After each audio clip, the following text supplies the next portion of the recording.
We are live. Hello, Steve. Hello, Devin. Welcome to Shed to Ed, the only place to catch our draft live for this week's UFC picks. This is UFC Fight Night 200, Hermansson versus Strickland. And you had a Let's good week go. last week. You had a great week for episode 0, didn't you? I did. I had a big start there. I went 6-2 on my picks, and overall won the draft by 5 scores. We'll take a quick look at last week's results. I've got the odds here and the winners. So I took Kay Hansen. So I missed that pick, despite being a minus 170 favorite. She did not get the W. Yeah, this meant that Jasmine was the only Canadian, and she won last week. Shouts out to Jasmine. And Demopoulos was picked, and Demopoulos won, minus 145 favorite on the prelim card. Who do we got? Valdez was my Bay pick, and plus 170. He did not secure the win. No, he did not. I was planning on taking him, but you took him first. And yeah, it was a crazy fight. 3 minutes. It was a swang 'em and bang 'em affair. If you've got Fight Pass, go check that one out. Gravely did get the W. I did pick Gravely. And then we've got Maddalena, minus 380, heavy favorite. He did come through, puts another KO on his record. He's just a stoppage machine. And unfortunately, Barcelos, a minus 310 favorite, did not get the W. That burned me. That was first pick overall, and that hurt me pretty bad.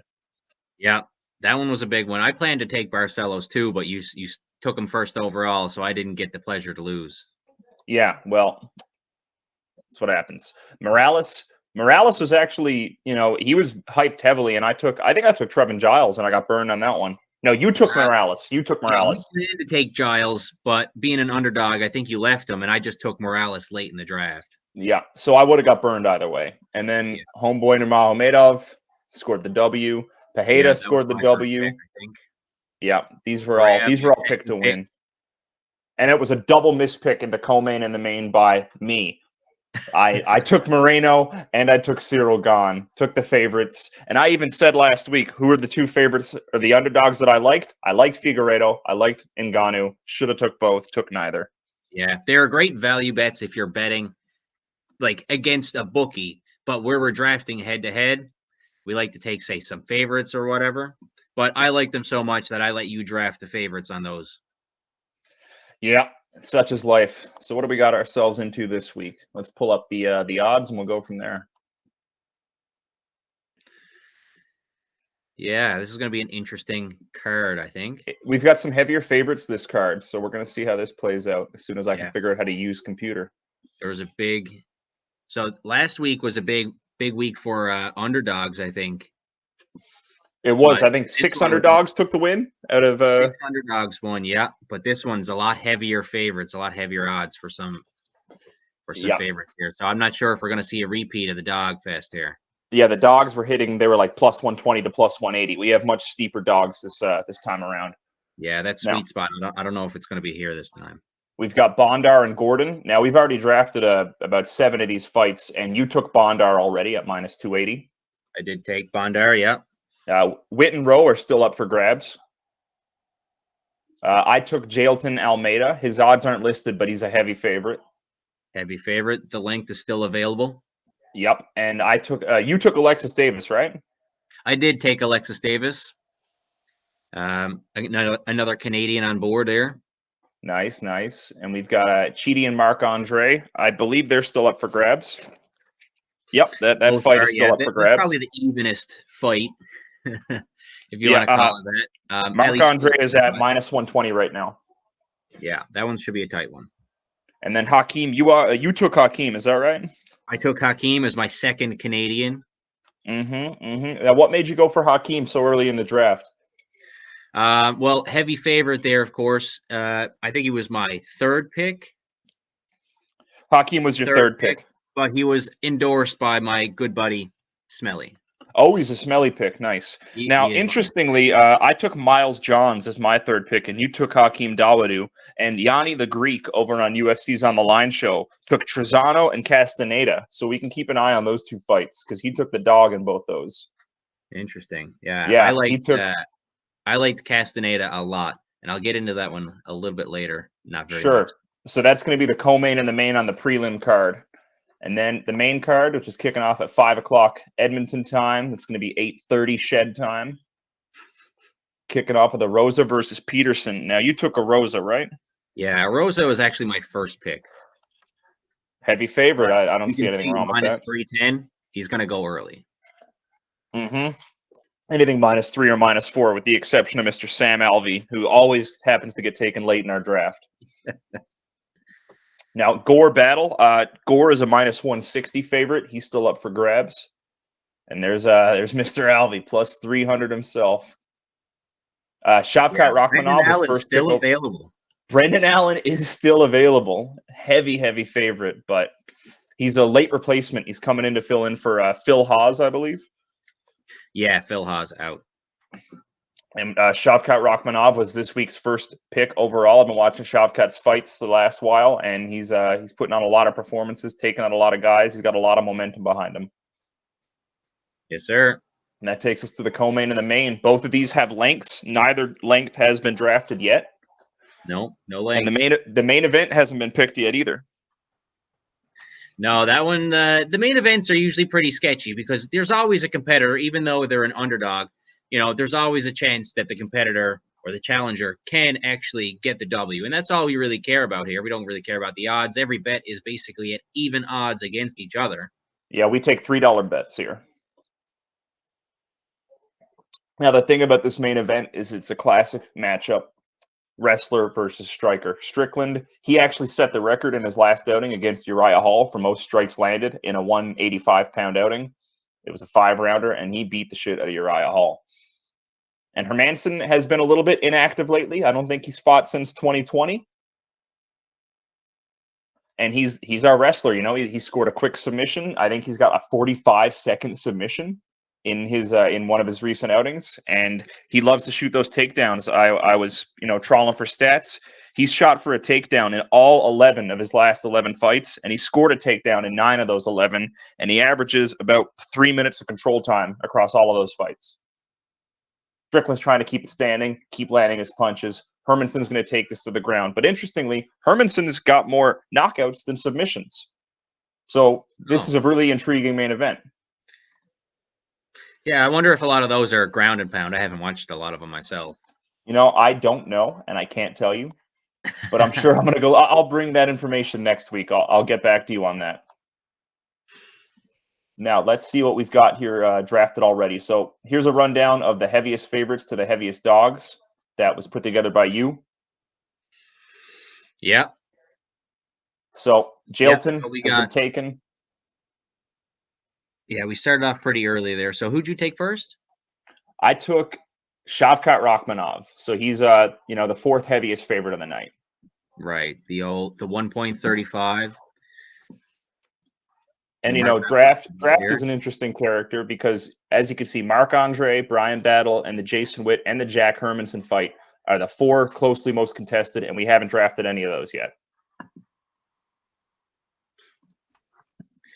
Yeah, so we'll take all the heavy favorites most likely earlier, even though, like we mentioned, Brendan Allen sitting at a 1.23 against Alvey, still up there. But the part of that is the fact that Alvey is on a really long winless streak. It's not that he's bad; it's just the bookmakers can't afford to back him, and neither can the public. So the odds might be a bit inflated on that side.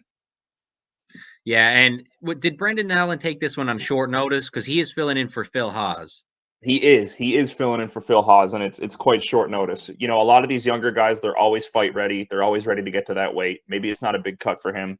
And the weigh-ins are tomorrow morning, so we're going to see how that plays out. That's true. We might have some canceled bets by tomorrow. Yeah. So, with that in mind, let's get to our picks. Yeah. We took Dennis Bondar. You know what? I'm going to go with Brian Battle. He's going to be my first pick of the draft.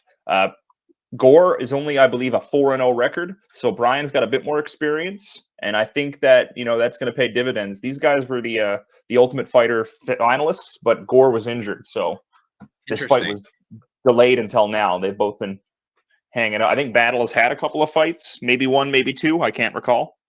All right. Well, I'll take it. I was planning on taking Gore in the next couple of picks anyways. So great for you then. So you'll take my dog there, and I'll be able to take the first length of the night. I'm going to take Harris and Rachmanov over 1.5. Sounds good. Yeah. Now, why you want to go I know. long on this one? You think Harris is tough, or you think Rock won't score the W? I just think it's going to last more than 7.5 minutes. That's pretty much it. I kind of expected that one to go a little bit longer than that, even though both guys could come out and finish it at any time. I just expected them to take their time, get in past the first round, and we'll see if we make it past the first half of the second. You know, the standard narrative is a guy like Rachmanov will come on the scene, score some stoppages. You know, you saw it happen with Giga Chikadze. You know, he took out Cub Swanson in like under a minute, and then he got beat up over 5 rounds. So these guys will score some one-sided stoppages, some one-sided victories, and then as the challenges start to mount, the fights start to go on a bit longer. They really start to get tested a bit more. With that in mind, I'm going to take the Punahele Soriano fight long as well. That's the co-main event. Let's go. So you took Soriano to win anyway. So you're just hoping he takes it long, wins by decision. Hey? If not decision, then a stoppage after the 8-minute mark. I really don't see a high-profile fight like that being a really quick stoppage, personally. That's true, yeah. Yeah, a lot of these lengths were kind of funny to look at because a lot of them were set at 1.5. And a lot of them were, you know, every time you see 1.5 over, it's going to be most likely the favorite there. But there's a lot of 1.5, so there could be a lot of chaos on this card, to be honest with you.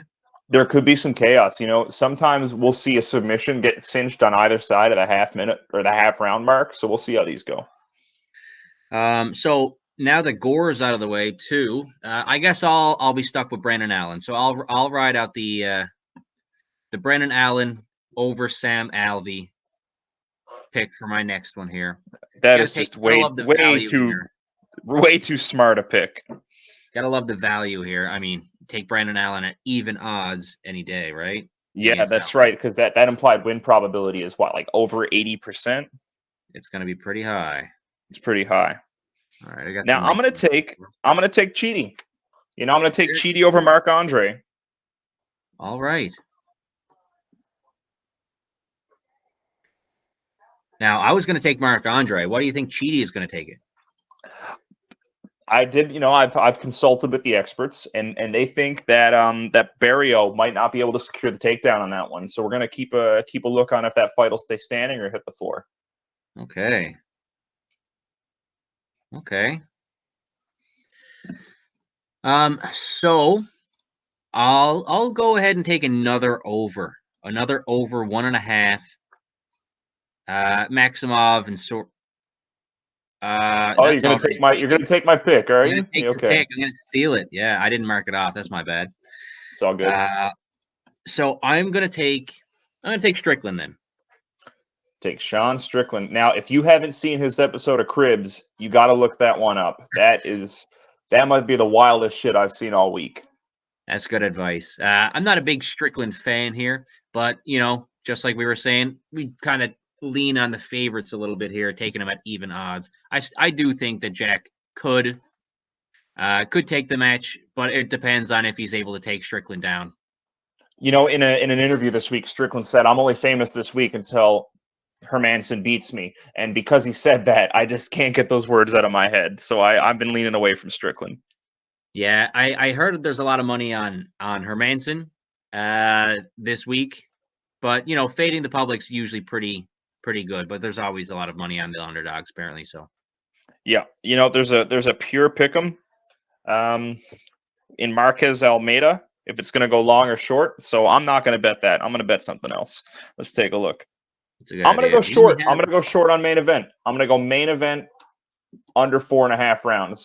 Now, I believe that bet opened as a 3.5 round, and they shuffled it up to 4.5. That's what I heard. So I'm going to go, so I'm going to take that value and go under 4.5. Yeah. I when I was looking at that, I was kind of having this plan to I was going to take the under if you got Hermansson, because I figured Hermansson, if he's going to win, was going to win with a KO or a sub or something like that. So if Strickland wins, I kind of assumed that one was going to be long. So now I have Strickland long, and I'm hoping that this one is going to be a double down for me, but it could easily be a double down for you. I heard recently that Strickland has not had a chance to be controlled in his last few fights. He hasn't actually received the takedown, so that's a bit of a gray area. It'll be interesting to see, the narrative. Will Strickland end up on the mat, and will he be victorious? We're gonna have to wait till Saturday. It's going to be a long time, 25 minutes to outlast it, unless he can, finish it himself. So if he can make it a couple of rounds, if he can keep the attack from getting to the mat in the first 2 or 3, Jack might not have the gas in the tank to execute those takedowns later on. Absolutely. Let's see what we got here to take. We don't have a whole lot left, do we? Yeah, we got Witt versus Rowe, and we got Peterson-Arosa length, Gore battle length, Witt-Rowe length, and Marquez Almeida length, which is the purest pick'em of the night.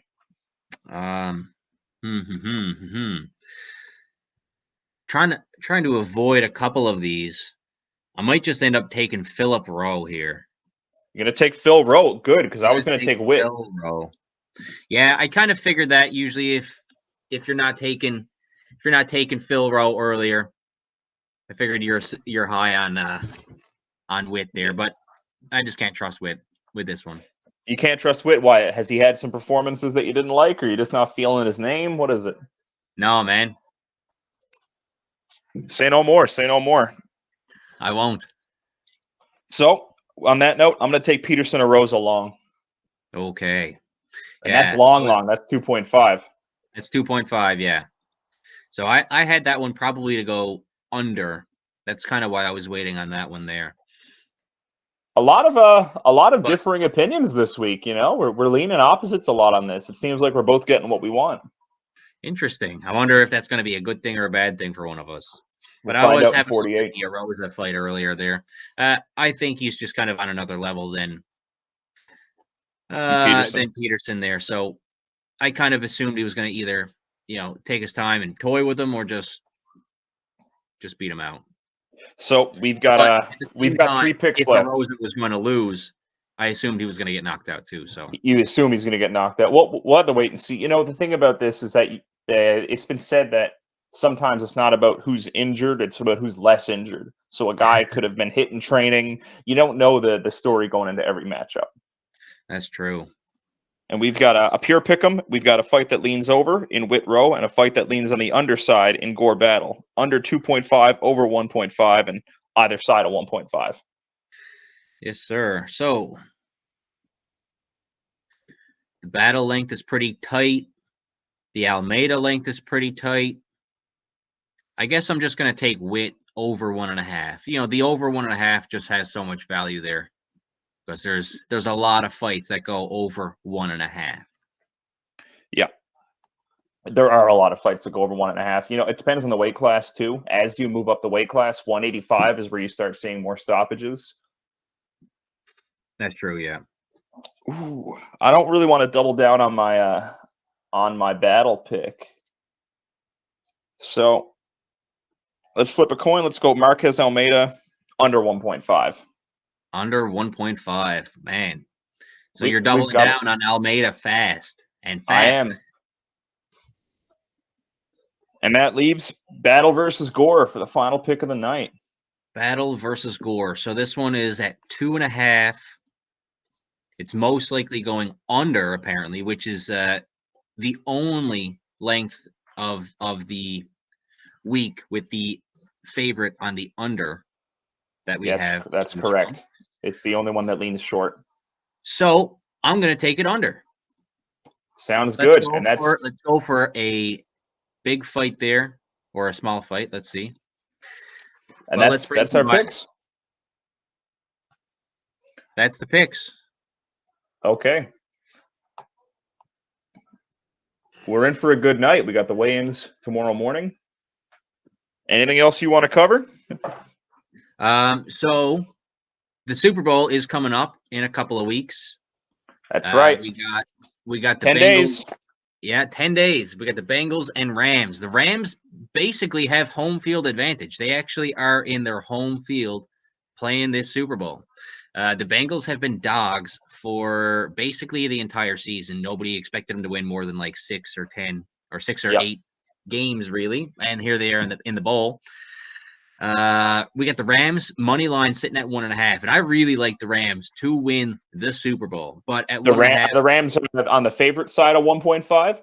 yeah. So Rams are 1.5. You can get the Bengals up to 2.66. What I've seen, the Bengals have been obviously paying out as dogs on their Super Bowl run, but the big play to take for the Super Bowl is always the under. More often than not, the under hits on the Super Bowl.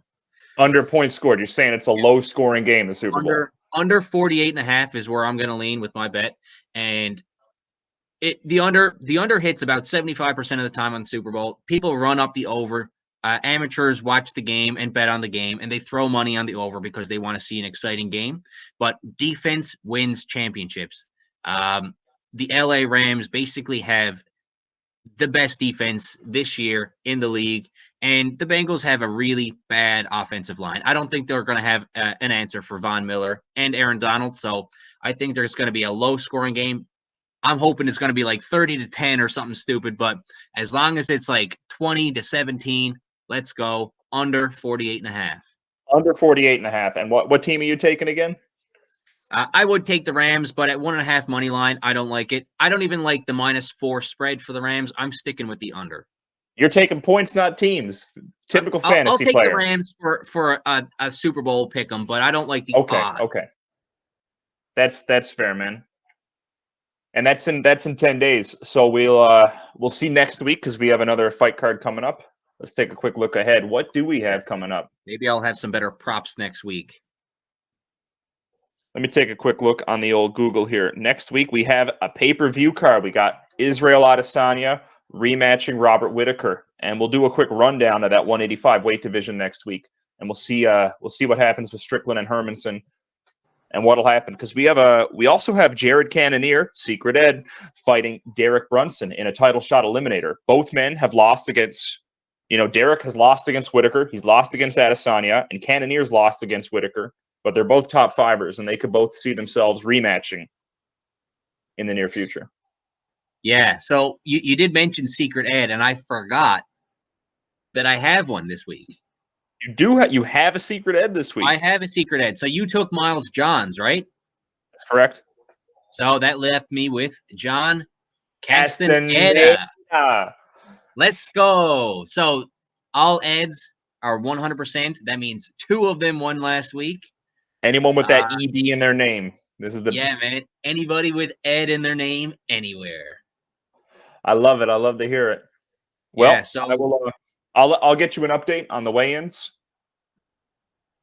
I'll let you know what happens. And next week, we need to make a pick. We need to make a pick for who's going first next week.